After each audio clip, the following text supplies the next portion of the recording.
बड़ा भ्रम है और वो भ्रम ये है कि विपक्ष आरोप लगाता है कि अगर बीजेपी 400 सीट लेकर आई तो संविधान बदल देगी। इस देश में पहले भी 400 सीट लेकर पार्टी आई है। देश में पहले भी संविधान में 100 से ज्यादा संशोधन हो चुके हैं। इन बयानों पर आप क्या कहेंगे? पहली बात यह है कि आज हमारे पास कितनी सीटें हैं।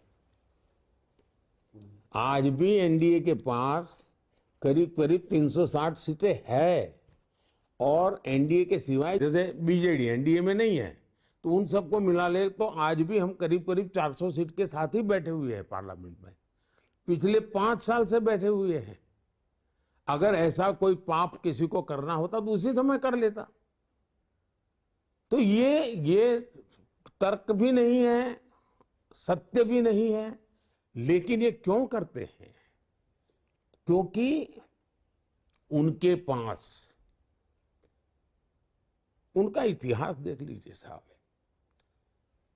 जो पार्टी कांग्रेस पार्टी के संविधान में की पवित्रता को नहीं मानती है वो पार्टी देश के संविधान को कैसे मानेगी?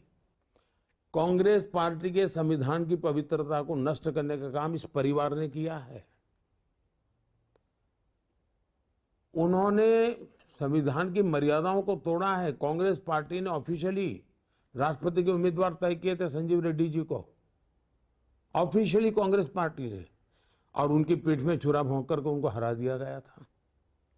ये इनका खेल है। इन्होंने संविधान के साथ हमेशा खिलवाड़ किया। नेहरू जी इतने बड़े लोकतंत्र का चेहरा कहते हैं ना आप लोग, पार्लियामेंट में बैठने के सबसे पहला जो संविधान संशोधन किया वो उन्होंने फ्रीडम ऑफ स्पीच को रिस्ट्रिक्ट करने के लिए किया था। पूरी तरह अनडेमोक्रेटिक नेहरू जी ने किया था। दूसरा, आप उन्होंने कैसे किया? भारत का संविधान, इसमें मैं 3 बातें मोटी मोटी देखता हूं। एक तो बहुत ही अनुभवी लोगों ने बैठ करके, भारत की जड़ों को जानने वाले लोगों ने बैठ करके संविधान को बनाया। उसमें वो सुगंध है भारत के सोच, इसलिए उसको एक सामाजिक दस्तावेज भी कहा जाता है। तो वो सुगंध है। दूसरा, ये लोग आगे का सोचते थे तो उसमें एक फ्यूचरिस्टिक देश आगे अच्छा चले इसकी व्यवस्था भी है। और तीसरा, जो शब्दों में नहीं है लेकिन पेंटिंग में है। पहला संविधान बना, उसके हर पेज पर एक पेंटिंग है। वो पेंटिंग हमें हजारों साल के साथ जोड़ने वाली एक लिंक है, कड़ी है। हमारी संस्कृति, हमारी परंपरा, हमारा इतिहास, हमारी मान्यताएं, वो सब उन चित्रों में अंकित है। चित्रों में, ताकि जल्दी देश समझ पाए, लंबा इतिहास लिखना ना पड़े, वो चित्रों में रखा गया। शब्दों में वर्तमान और आने वाली कल रखी गई। तो कल, आज और कल, इसका एक बहुत ही संतुलित दस्तावेज, अत्यंत पवित्र दस्तावेज हमारा संविधान है। इन्होंने सबसे पहले संविधान की मूल प्रत में जितनी ये जो महान ऐतिहासिक सांस्कृतिक परंपरा वाला भाव था उसको नष्ट कर दिया, नए प्रिंट पर उसको निकाल दिया। उसके बाद एक भी संविधान की प्रत उस वाली प्रिंट नहीं हुई। हमने अभी जब पार्लियामेंट का उद्घाटन किया तो ओरिजिनल की प्रत प्रिंट करके हमने देश के वासियों को, एमपीओ को दी, क्योंकि उसके मेरे मन में था, जैसे मैंने सेंगोल रखा पार्लियामेंट में, मैंने संविधान की भी ओरिजिनल प्रत की प्रिंट छपवा के दी, क्योंकि उसमें वो मैंने संविधान की इतना। दूसरा, इन्होंने क्या किया, हमारी न्यायालय, संविधान ने जन्म दिया है। शाहबानो का केस है, सुप्रीम कोर्ट ने निर्णय किया था, वोट बैंक के लिए संविधान को समर्पित कर दिया। सुप्रीम कोर्ट, जो कि संविधान की एक बहुत बड़ी इकाई है, उसकी भावना को नष्ट करके उन्होंने संविधान बदल दिया। इलाहाबाद कोर्ट ने जजमेंट दिया था, उनके चुनाव को रद्द-बातल किया था न्यायालय का, उन्होंने संविधान को कूड़े कचरे में डाल दिया, इमरजेंसी डाल दी, हिंदुस्तान को जेल में खाने बंद कर दिया। उन्होंने संविधान का उपयोग सिर्फ और सिर्फ अपने एकाधिकार के लिए किया।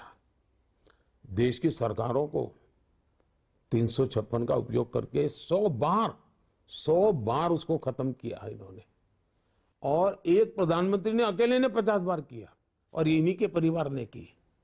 तो संविधान को पूरी तरह नष्ट करना, ये उनकी पूरी। और दूसरा, अपीजमेंट पॉलिटिक्स के लिए, एक पावर के लिए, दूसरा अपीजमेंट पॉलिटिक्स के लिए। एक है तो सत्ता के लिए संविधान का उपयोग किया, दूसरा वोट बैंक पॉलिटिक्स के लिए किया। मेरे मन में तो सवाल है जी, और मैं तो मीडिया के लोगों को कहता हूं, खोजिए क्या वायनाड में सौदा हुआ है क्या? मेरे मन में क्वेश्चन है, क्या वायनाड में सौदा हुआ है क्या कि आपको मुसलमानों को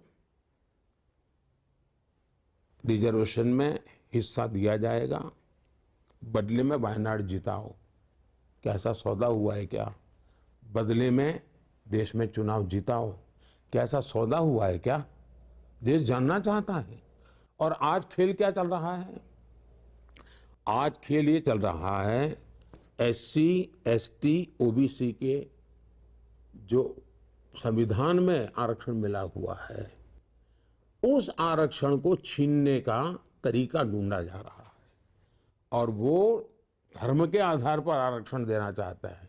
जब संविधान बना, महीनों तक चर्चा हुई, देश के विद्वानों ने चर्चा की कि धर्म के आधार पर आरक्षण दे सकते हैं क्या, और सबने सहमति बनी कि धर्म के आधार पर आरक्षण नहीं दे सकते हैं। और बाबा साहब आम्बेडकर का तो बड़ा विद्वत्तापूर्ण उसमें बयान है।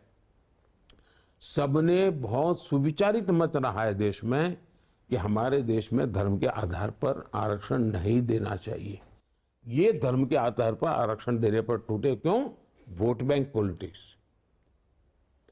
कर्नाटका ने तो एक नया प्रयोग किया। कर्नाटका ने क्या किया? उन्होंने रातों रात सभी मुस्लिम जातियों को फतवा निकाल कर ओबीसी बना दी। एक सर्कुलर निकाल दिया, थप्पा मार दिया। तो जो 27% ओबीसी का आरक्षण था, उसके सबसे बड़े हिस्सेदार ये बन गए। उनका लूट लिया, डाका डाल दिया। तो इनके लिए संविधान ये एक खेल है। क्या इस देश में 75 साल में भारत का संविधान लागू हुआ था क्या? जो लोग ये कह रहे हैं ना, बेईमानी कर रहे हैं। 60 साल तक इन्होंने राज किया। कश्मीर में भारत का संविधान नहीं लागू होता था। अगर संविधान की इतनी है आपको पवित्रता लगती थी, तो कश्मीर में संविधान क्यों लागू नहीं किया आपने? 370 की दीवार बना करके भारत के संविधान को यहां तक क्यों अटका दिया आपने? ये बाबा साहब का, आम्बेडकर का अपमान है कि नहीं है? दूसरा, जम्मू कश्मीर में जो मेरे दलित भाई बहन हैं, इनको 75 साल तक आरक्षण का अधिकार नहीं मिला है जी। कोई अधिकार नहीं मिला है। तो इनको रोना क्यों नहीं आया भाई? वहां पर हमारे आदिवासी भाई बहन हैं, उनको कोई अधिकार नहीं मिला, क्यों रोना नहीं आया? हमारी माताएं बहनें हैं वहां, उनको कोई अधिकार नहीं मिला, क्यों? संविधान था ही नहीं वहां, उनका संविधान चलता था। मैंने संविधान की सबसे बड़ी सेवा की है कि 370 हटा करके जम्मू कश्मीर में भारत का मैंने संविधान के प्रति मेरा समर्पण देखिए। जब भारत के संविधान के 60 साल हुए, तब मैंने गुजरात में हाथी के ऊपर संविधान की बड़ी परत रखी और उसकी पूजा की और उसका बहुत बड़ा जुलूस निकाला। और हाथी पर सिर्फ संविधान था और राज्य का मुख्यमंत्री पैदल चल रहा था वहां। क्यों? मैं देशवासियों के दिल में संविधान की प्रतिष्ठा बनाना चाहता था। जब हम पार्लियामेंट में आए तो हमने संविधान दिवस मनाने का प्रस्ताव लाए।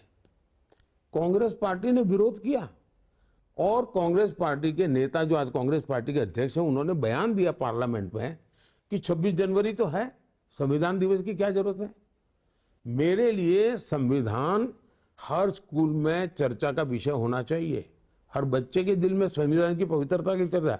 ये वकीलों के लिए अदालत में धाराएं कोट करने के लिए संविधान नहीं है। संविधान हमारी जीवन की प्रेरणा बनना चाहिए। नई पीढ़ी को शिक्षा मिलनी चाहिए। और मैं देशवासियों को कहता हूं, मेरी तीसरी टर्म में मेरे जो पहले 100 दिन के कार्यक्रम है ना, एक मैं आज पत्ता खोल देता हूं।